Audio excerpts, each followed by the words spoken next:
নমস্কাৰ, এই মুহূৰ্তত অসমৰ প্ৰত্যেকগৰাকী জনতালৈ দিবলৈ ওলাইছো ডাঙৰ খবৰ। আজি হৈছে 29 মাৰ্চ।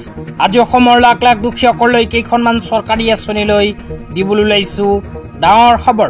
যিসকল মানুহে ভিডিঅ'টোত ক্লিক কৰিছে অনুগ্ৰহ কৰি ভিডিঅ'টো স্কিপ নকৰি প্ৰথমৰ পৰা শেষলৈ চাই থাকিব, কিয়নো এইটো ভিডিঅ'ৰ মাজত PM কিষাণ আঁচনিৰ পৰা আৰম্ভ কৰি চৰকাৰী ঘৰলৈ কেইখনমান গুৰুত্বপূৰ্ণ খবৰ আপোনালোকক প্ৰদান কৰিম। অনুগ্ৰহ কৰি ভিডিঅ'টো স্কিপ নকৰি প্ৰথমৰ পৰা শেষলৈ চাই থাকিব। লগতে মোৰ চেনেলত নতুনকৈ ভিজিট কৰিলে প্লিজ চেনেলটো ছাবস্ক্ৰাইব কৰি মোৰ লগত থাকিব আৰু ভিডিঅ'টো শ্বেয়াৰ কৰি আপোনালোকৰ বন্ধুবৰ্গকো চোৱাৰ কাৰণে সুযোগ প্ৰদান কৰিব। যিসকল কৃষকৰ নাম PM কিষাণ আঁচনিত অন্তৰ্ভুক্ত হৈ আছে, সেইসকল কৃষকৰ ভিতৰত এইবোৰ কৃষকে PM কিষাণ আঁচনিৰ 20 নম্বৰ কিস্তি 4,000কৈ টকা লাভ কৰিব। তো কোনবোৰ কৃষকে লাভ কৰিব সবিশেষ আপোনালোকক জনাই আছো, অনুগ্ৰহ কৰি ভিডিঅ'টো স্কিপ নকৰি চাই থাকিব।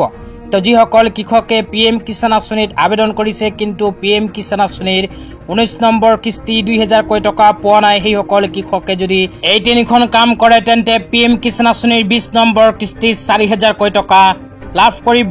তো কি কাম আপোনালোকক বিতংভাৱে জনাই আছো, অনুগ্ৰহ কৰি ভিডিঅ'টো স্কিপ নকৰি চাই থাকিব। তো ইয়াতে লিখা আছে PM কিষাণ সন্মান নিধি যোজনা to avail the benefit of the upcoming installment of PM Kisan farmer make sure to। তো আপোনালোকে যদি PM কিষাণ আঁচনিত আবেদন কৰিছে কিন্তু এতিয়ালৈকে এইবোৰ কাম কৰা নাই তেন্তে PM কিষাণ আঁচনিৰ ধন আপোনালোকৰ বেংক একাউণ্টত নোসোমাব।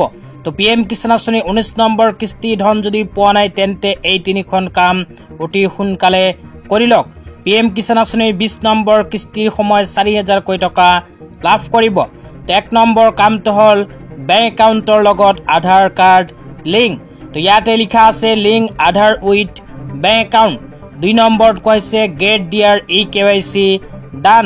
তো আপোনালোকে যদি PM কিষাণ আঁচনিৰ eKYC কৰা নাই তেন্তে অতি সোনকালে কৰি লওক। 3 নম্বৰ কামটো হ'ল PM কিষাণ আঁচনিৰ লগত নিজৰ মাটিৰ তথ্য পাতি সংযোগকৰণ। এই তিনিখন কাম যদি আপোনালোকে নকৰে PM কিষাণ আঁচনিত অন্তৰ্ভুক্ত আপোনাৰ নাম থাকিলেও PM কিষাণ আঁচনিৰ ধন নাপাব। তেতিয়া আপোনালোকক দিবলৈ ওলাইছো আজি দ্বিতীয়টো খুবেই গুৰুত্বপূৰ্ণ খবৰ। তো আজি দ্বিতীয়টো গুৰুত্বপূৰ্ণ খবৰ হ'ল চৰকাৰী ঘৰলৈ। তো আপোনালোকে মোবাইল স্ক্ৰীনত চাব পাৰিছে চৰকাৰী ঘৰলৈ এনেকৈ এখন আপডেট প্ৰদান কৰিছে। তো ইয়াতে কি লিখা আছে সবিশেষ আপোনালোকক জনাই দিছো। ইয়াতে লিখা আছে মাননীয় মুখ্যমন্ত্ৰী ডক্টৰ হিমন্ত বিশ্ব শৰ্মাই পলাশবাৰীৰ ৰামপুৰত অনুষ্ঠিত কেন্দ্ৰীয় অনুষ্ঠানত প্ৰধানমন্ত্ৰী আৱাস যোজনা গ্ৰামীণৰ 3,88,358 জন হিতাধিকাৰীক অনুমোদন পত্ৰ বিতৰণত অংশগ্ৰহণ কৰে। তাৰ পিছত লিখা আছে এই পদক্ষেপৰ অংশ হিচাপে 37,500 টকাৰ প্ৰথম কিস্তি তেওঁলোকৰ ঘৰ নিৰ্মাণৰ সহায় কৰিবলৈ আজিৰ পৰা আৰম্ভ হোৱা হিতাধিকাৰীৰ বেংক একাউণ্টত জমা দিয়া হ'ব। তো ইয়াতে কোৱা অনুযায়ী যিসকল মানুহে আগতীয়াকৈ চৰকাৰী ঘৰ পোৱাৰ কাৰণে আবেদন কৰিছিল তেনে 3,88,000 মানুহক প্ৰদান কৰিলে চৰকাৰী ঘৰৰ অনুমোদন পত্ৰ।